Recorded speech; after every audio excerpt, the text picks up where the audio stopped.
Welcome back to episode 2 of For the Love of God.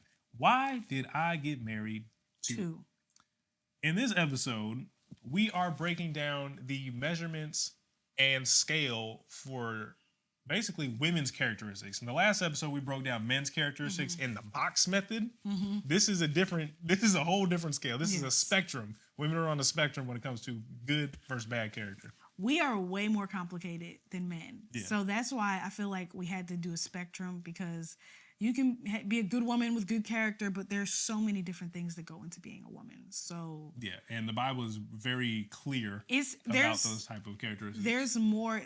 God knew we were more complex, because Proverbs 31 is long, but Ephesians 5, short. Love your wife. Yeah. Of all those things that the Bible clearly lays out, Proverbs 31, 10 through 31, to sum all that up, she's virtuous. Yeah. Okay. What does it mean when someone's virtuous? Conforming to moral and ethical principles, morally excellent, upright. Now, that's a good woman. That's a good woman, Savannah. We didn't say it in the other one. We did it. It's fine, though. No, but I mean, that's a whole nother episode.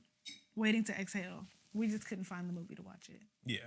But virtuous, man, somebody who you can depend on, somebody who is going to enrich your life, their children's life, their husband's life, the community's life. Yeah. Like, she a boss. She's somebody, she's not a bad bee, mind you. She's not tricking off these men. She's not abandoning her children. She's not all over the place. She's somebody of upright character. She's virtuous. Right. So that's P31. So let's look at Angela's character. We have someone who, and then explain the point system. So the way that these points break down is you got positive 10s all the way down to negative 10s, and everyone starts out at 0. Now, for every positive characteristic of one of these characters, they gain a positive point. Now, for every negative, it's vice versa. You lose a point all the way until you may even be into the negative region. Now, here's the thing. For men out there, your wife is going to be somewhere in the 5 and up. Now, they're not going to be perfect. And these numbers it's a spectrum. So for, shooter's preference at some point. But I'm saying, generally, your wife is going to be in the 5 range. They're going to be much more virtuous than they are self-destructive.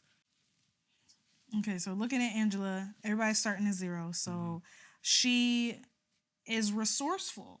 She has her own business, her own hair care line, that kind of thing. So I would say, like, I think the Bible says something about her working. Her hands are working. Yep, she's not idle. Yeah. So we start at 0? Yeah, everyone starts at 0, so she got a point. Okay. So you go to 1. And something else about Angela. She loves her husband. She cares for her children. She's funny. And she's funny. She is clothed with strength and dignity. Yeah. Definitely got the strength part. She speaks with wisdom. Was it Why Did We Get Married 2 when she was talking about the heart rate? Yeah. She's like, I don't know. His resting heart rate is 35. 55. We walked through. What? It's wild. We'll put that clip in there. Yeah. But yeah, she know her man. She know her family. In her hand, she holds the distaff and grasps the spindle with her fingers. She working. She entrepreneurial. Okay, so we have that. She's a hard worker. She loves her husband. She loves her family. So she's at a 3 right now. Yeah. Let's go. Let's see. Noble character, husband full confidence in her and lacks nothing of value. Does Marcus hold Angela to be valuable? Yes. I think yes. Yes. I 100% think that's the case. Because you wouldn't have married her if you didn't think that. Yeah, she's certainly valuable. And not just valuable as a woman, but valuable financially. Marcus ain't had no job. Yeah. He had no job in the first one. He was pro for a couple years. That joint fell through. Yeah. And basically, Angela was breadwinner for the majority of that relationship during that time. Now let's get into the negatives. Yeah. You need to respect your husband. And one of the main things I just thought about when you said that was she made him feel horrible about not having a job. Yeah, belittle. Belittling is bad. Don't be a belittler. So we're going to erase a point for that. And then loud combative, disruptive is also an issue. Yeah. But that can also go into disrespect. So that's all encompassing. So that's one. Yeah. What's another one? She literally harms him. She hits him multiple times. She harmed him by bringing him an STD. So we need to, and she you did infect her husband, and you didn't say anything about it. Like you didn't, as a game, as a trick. That's an issue. Yeah, so that's definitely a mark. Yep. Bring her food from afar. She gets up. She can cook. That's a point. We need to add that to. She was chefing it up. So let me add one back. She's at 3. And honestly, like anything more would just be like kind of nitpicky. Yeah, that's the gist of it. Yeah. So she's certainly more virtuous than she is self-destructive. 100%, because she didn't go left. Yeah, you know, she didn't go negative. So okay, so that's Angela. She fought for her marriage. She did. She loves her husband. At the end of the day, she ultimately loves her husband and wants to be married. Yeah, and wants to do right. So, and I think that alone is half the battle. If you Gavin says it, you can only fight if they're willing to get in the ring with you. Yeah. So, yes. Okay, so now let's look at, speaking of Gavin, let's look at Pat. Pat. All right. So. Intelligent. She's very intelligent. She's a professor, so that's gainful employment. Certainly virtuous. She is a mother. A mother. I think all women get marks for being a mom. Yeah, that's true. That joint is hard. It is. It's hard. It's hard out here. She's kind. She's wise. Well, intelligent and wise. Well, you can be smart. She's smart about stuff, but she's wise in her decision making. Yes.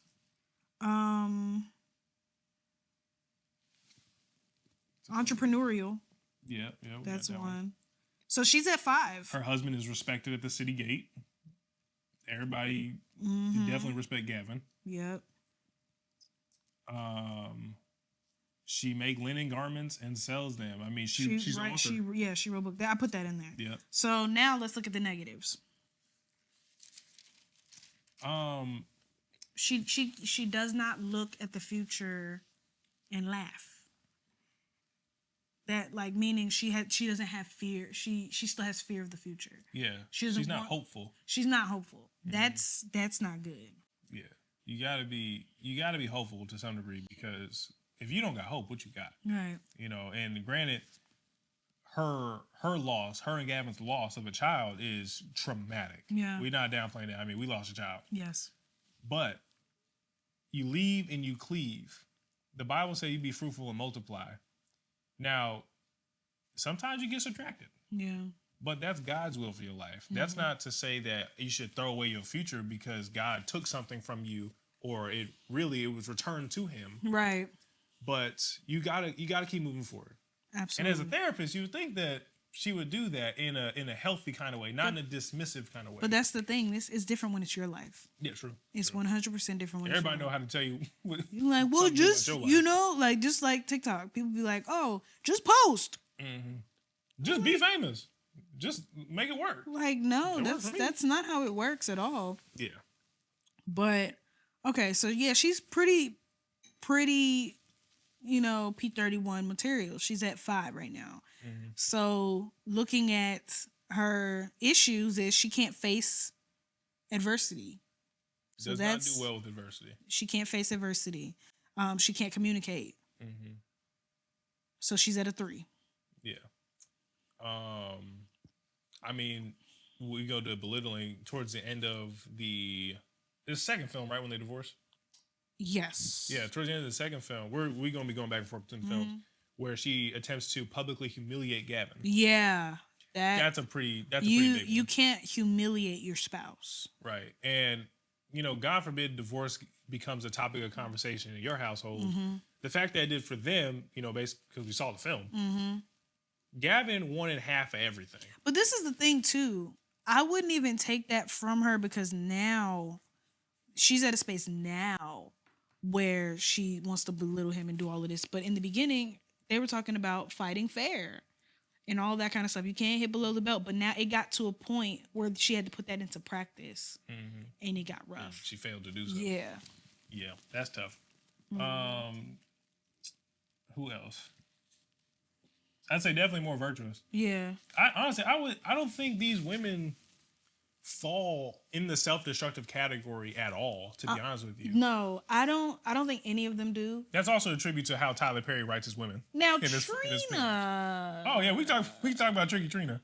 Tricky Trina definitely Tricky Trina. does. And I'm not going to really do the graph because I think with women it's a little different. You can't really take points away, and it's different. Yeah, the point system is it's a working system. And it's not final. You can reform. You don't have to, just like Batman, good character. You know, you can be a reformed bad character and have good character. As we saw with Mike. Yeah. Mike, towards the end of Why Did I Get Married 2, going back to the guys, we saw him in the beginning of this kind of, he a dog, Mike a dog. Towards the end, on his damn near his deathbed, he has a new lease on life. He's got a new understanding, a new appreciation for love, for relationship, for his life. It's short. He says it himself. Life is too short to be going through all this stuff and for putting people through this stuff. Right. So we see his changed behavior. That came with time. Yep. And as adults, we have to be able to give ourselves the time to grow. We were just talking about that the other day. We was talking in the car on our way to freaking Hardee's. Shout out to Hardee's, sponsor us. How difficult it is for like young men. Everywhere you turn, you have to be emotionally stable. You have to be emotionally mature, emotionally ready at all times to just spill your heart out in the safest, most constructive kind of way. And that is a skill that is built over time. Yeah. Where a lot of guys mess up, to include myself, especially in the beginning, we put ourselves to this standard because we think that's where we have to be. We have to be up here. We can't be down here where we're at, and this isn't okay. So then you get this internal battle going on of, it's not okay for me to be here, even though this is where I'm at right now. And you start fighting amongst yourself, with yourself, in addition to the things you're already struggling with. Women go through that too.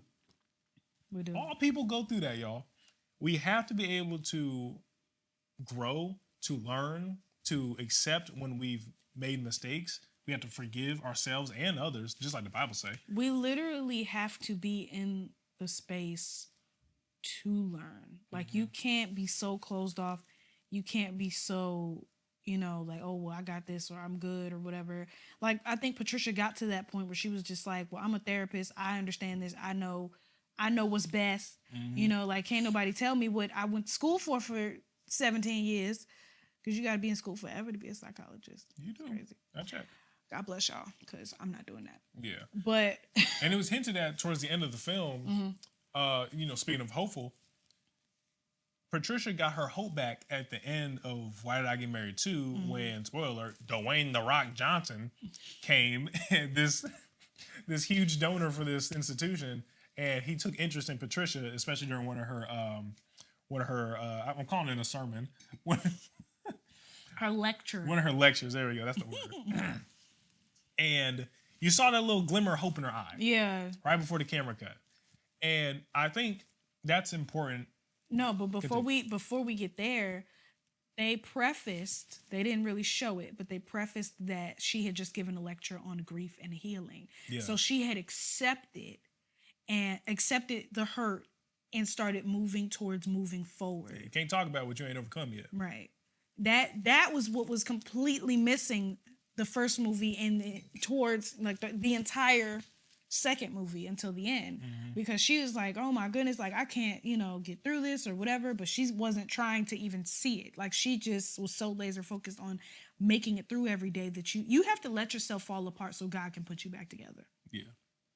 It's like the old adage, you build your house on a rock, it's going to withstand that storm. Yep. You build on that sand, it's coming down. Yep. And if you find yourself in a sandy spot, get ready for the storm. Yeah. You find a rock and start over. Period. Yeah. It's a shame that Gavin had to die. Yeah, I talk about. I personally don't think that he needed to die. Like, I think that was a little extra, Tyler. I think it's a shame he had to die, but I understand why he did. Yeah, okay. Because Pat seemed to be operating in extremes. Okay. She operated in extremes, and I feel like that's where she had her understanding in. She only understood everything's fine, everything's good, everything's great. Or I'm finna blow this whole joint up. I'm about to humiliate you. It was so extreme. It was literally one of the other. She was one of the two extremes. So for her to grasp the concept of I need to forgive, I need to forget, I need to let go and move on, he had to die. Yeah. Because that's the only you lost two family. She lost her whole family. Yeah, and you had to something had to be a wake-up call. And I think that sometimes God has to get your attention with an extreme like that. Yeah. You know, It did to me. It's super unfortunate, and it's not always going to be as crazy as death, you know, but you know, you losing a job or when you think that job is what's providing for you. Yeah. When you put too much faith in that paycheck, God is going to snatch that job and be like, no, it's really I'm the provider. Yeah, don't have no idols. Don't get it twisted. Don't get no idols. Don't idolize your career. Don't idolize. Shoot, I wouldn't even say don't idolize your children. Don't idolize. Oh, I'm such a mom. I'm such a this. I'm such a that. No. You're a child of God. Yeah. You are a follower of Christ. You're somebody of high stature. Children are sprinkles on top. Yeah. That's the fruit. Yeah. The Bible says be fruitful, and multiply. And just like the tree planted by the river, you're not going to stop producing fruit. No. That comes without repentance. But at the end of the day, the reason it's coming without repentance, well, not that point, but you know what I'm saying? Yeah. You got to be in touch with God. Yeah. Your relationship to Christ is what's going to continue to flourish all that stuff, no matter what happens.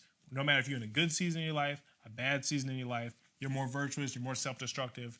Life gonna life, right? As we've experienced. Period. Yeah. And it's important to just remember, keep that living word nearby. Read it in the Spirit, the Holy Spirit, and let it guide you. Yeah. God's gonna set you right. Yeah. Yeah. So this spectrum that we developed is certainly it's a work in progress. Not perfect. Yeah. It's like a rough idea that came up with at 3 a.m. Yeah, we came up with the idea, but it made sense. It made sense. You know, like especially and I think the men's version is a little bit more fleshed out because men are more simple. But women, we have so much in us. You know, but I will say this, it's, you know, as a woman, you're consistently growing. You know, you're consistently trying to figure out who you are. I just turned 29 and I feel like I'm finally stepping into who I am. In your 20s, you have no idea who you are. You learning. You truly have no idea who you are. And it's just like you feel like you're supposed to have it all together by 25 or, you know, these imaginary barriers. Are you supposed to be married by 30? Like these are all imaginary things that probably men created. like how you gonna tell a woman when those are catching strays? Right. Just catching strays. How you gonna tell a woman that they need to have this together by this age? Like that's insane. Do you think men say that? I think men say that, but I also think women put that on themselves. I think where it came from was the industry. When you look at people who are in film or in music and stuff like that, oh, you're too old. We're not gonna sign her because she's 30. We're not gonna sign. I just saw it happen with a musical group. Two girls, I forget their names, but they used to be on Disney Channel. They had some really good music. They have a big following on social media, and they're like, this music is great. We just can't sign y'all because y'all are 30 now. And it's just like, that makes sense. No. Yeah, because what's the image that you're trying to put out? So, okay, I get what you're saying. Yeah. I feel like what you're saying more aligns with the patriarchy more so than men as individuals or even as a group. Yeah. The institution that was developed by men continues to put out this image of this is the standard. This is where you need to put yourself in or else you're not desirable. You're not virtuous. Right. Now, this is the problem though. If we're idolizing this quote unquote patriarchy or this institution that is developed, oh, this is the standard, y'all. This is what we got to chase. And we're ignoring this living word that God has clearly in black and white put out for us to align our lives with. That's where the enemy come in. That's where that foothold comes in and says, oh, you need to be like this. Go chase all these other things. Whole time, God's calling you to celibacy. God's calling you to singleness. God's calling you to go back to church because Brother Johnson, the deacon, he back there and that's your man. You're his rib, but you chasing this job. Or you're out every night in a dark club. I will never understand how this generation is just out all night. Like, oh yeah, turn up. Why are we drunk? You don't remember nothing. How is that fun?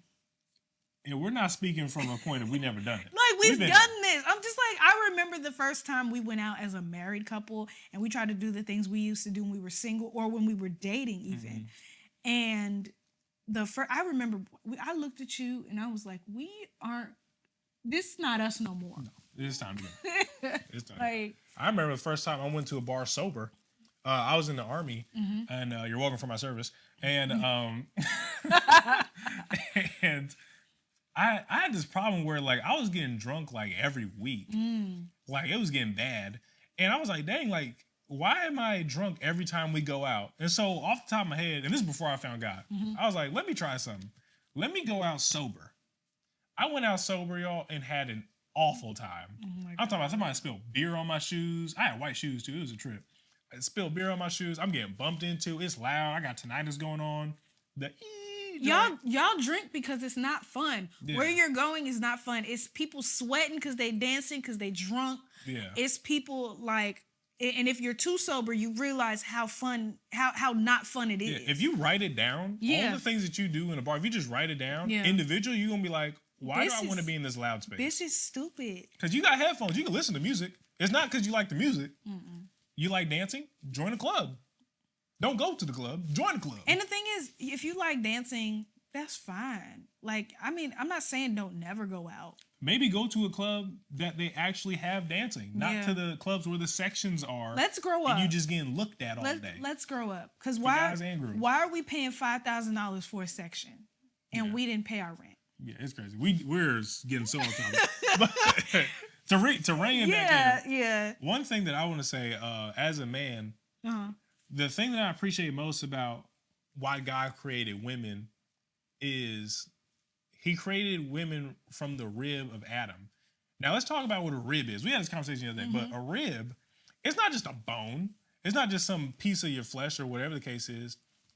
That's your stability. Mm-hmm. This is your protection. This is your core. This is where your heart is, where your lungs is. This is where you speak from, your diaphragm. This is important stuff where you could lose a leg. Thank God God didn't make women from a limb. How many amputees you know? Oh, my God. How many people you know that lost a digit? You know, diabetes then came and took the foot. Thank God they're not a foot. Mm-hmm. They're a rib for a reason. And as men, we have to acknowledge and respect and have reverence for that fact. Because without our women in our lives, without our wives in our lives, we wouldn't be standing up on nothing. And where's your rib? Beside you. It's on your side. Yeah. Meaning we are supposed to be beside you in everything. We're supposed to see the things that you don't see. Yeah. We're supposed to not subservient. No. Not weaker than in the aspect of I can dominate this person physically or mentally or whatever the case is. Women's role, in my opinion, is they're that set of eyes that you didn't know you needed. Yeah. We walk through life as men with this bravado of like, okay, if I walk into a room, who can I beat up in a fight? Who do I think is gonna beat me up in a fight? Who do I think when is gonna be a he challenge? told me this for the first time, I was like, that's how y'all think? Not everybody, but I think men can attest to at times in their life, we've gone into space and be like, this is who I am. And that's kind of where men's respect comes from as well. Like, okay, I'm walking into the space, I can respect you because I know this will be a tough fight. Right. So it's better for me to just come with respect first. Right. And even when there's beef, like when there's misunderstandings, even if we duke it out, at the end of the day, we can shake hands and be like, you know what? Hey, you got some good hits in. I respect that. And vice versa. Now, the problem is, if we're looking at it like this, we're looking too linear. We don't see our peripherals. We don't see what's going on behind us. That's where our wives come in, our ribs. Right. Hey, babe, while you're taking on this thing in front of you that's got your attention, somebody plotting on you. Yeah, wow. Someone's taking advantage of you. They see a skill set that you have, and they're trying to milk that from you. And you being so linear, oh, well, this is the task at hand. Let me just go help because I know I can do this thing. Let me just go and do it because I've done it before.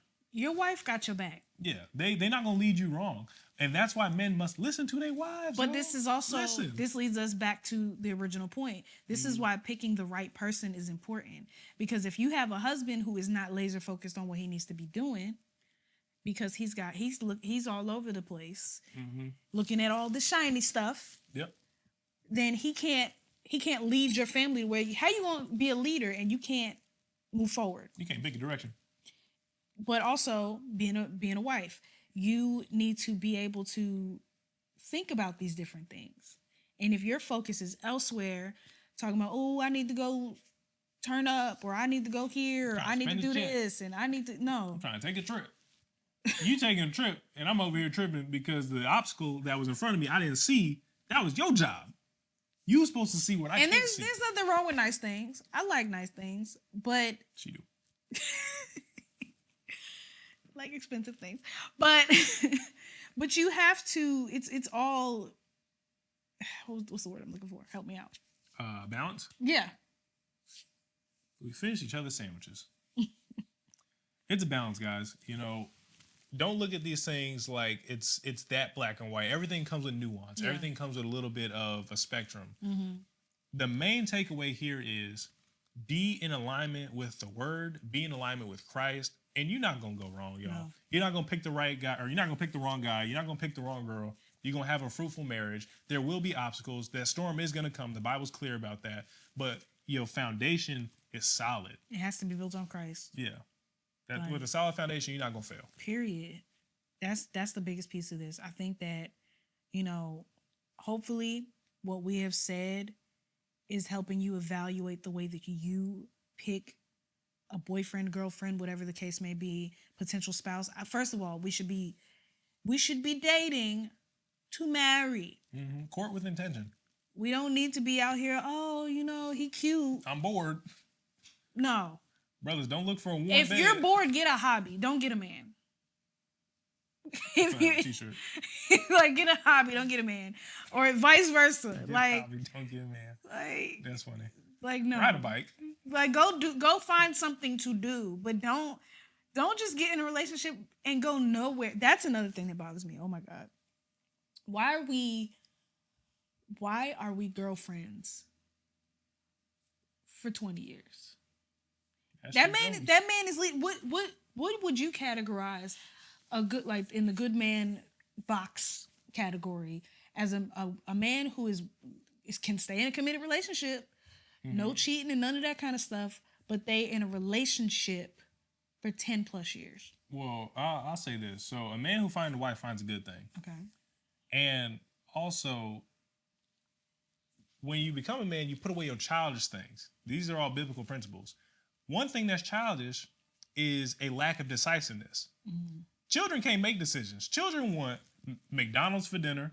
They want ice cream for breakfast. They want to be Superman. They want to be freaking fighting off aliens and Martians and driving monsters. They want to do it all at the same time, too.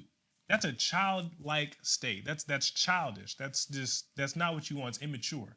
So if you are in this forever relationship and it's going nowhere, it's because the man is not ready to put away childish things. Now, do you want to be a victim of somebody who can't put away a childish thing? Like being a forever girlfriend, being a forever boyfriend. No, you want somebody who want to say, I do. And you want decisiveness. You also don't want to get into a space where you change your entire mindset because he never proposed to you and you feel like you wasted your time, and now you kind of have to cover up what you actually wanted. You intentionally are dating this person, you love them, you want to be with them forever, but they won't marry you. So now you're like, oh, it's fine. That marriage is just a piece of paper. It don't mean nothing. And it's just like, no, you wanted to be married to this man. Yeah. That's also what the world thinks about marriage. You got to align your marital views with God. And that's a conversation that needs to be had. Yeah. Because if he's never planning to marry you, then you need to step. Yeah, especially if you find yourself to be biblical. If you find yourself to be, a follower of Christ, and your leader is not following Christ's principles, time to go. And it's not your husband. Time to go. They could be playing in church. That's truly not your husband. Like, literally, like, we're going to cut that part out because that was wild. I mean, not really. Don't think about it. You can find somebody in a church. At the end of the church is a building. Yeah. That's 4 walls. Just because somebody's in biblical spaces or Christ-like spaces don't mean they are following Christ. So you could be kind of wooed with this, oh, he got his Bible. It's the King James Version. Oh, he know how to clap on beat and stop his feet at the same time. I can't do that yet. But he do all the things that look right, but something about it still ain't right because why are you still in the same position? That's somebody who is immature. They might be still on their journey following Christ. They might, still be a follower. But when it comes to marriage, that's an important decision. Now, mind you, talking about decisions, ask him what he wants to eat. Steak. Number 3 for McDonald's, medium, Coke. Oh, you real decisive. You're decisive. What kind of car you want? Which means you're capable, but to him, you're not worth making a decision. Or he doesn't feel he's at that point to make that decision. Which, if he don't think he's ready to be a husband, why do you think he is? Now, if you want to wait, that's up to you. That's between you and your Jesus. But I think for the majority of people out there, that should be cue to leave. If God called you to be a wife, God has called you to be a wife in the timeline that he's called you to be a wife. And he can't bless you with that if you with somebody who is not in alignment with him. So pack your bags, sis. Pack your bag. That's not a good man, Samantha. That's not a good man. He may be a good man. For you. That's not a good man for you. Not a good man for you. It's not a good man for you. Yeah. Yeah. But that's pretty much it. Yep. So yeah, man, for the love of God. For the love of God. For the love of God. For the love of God. Stay tuned for the next episode. Like, subscribe, all that jazz. And see y'all next time.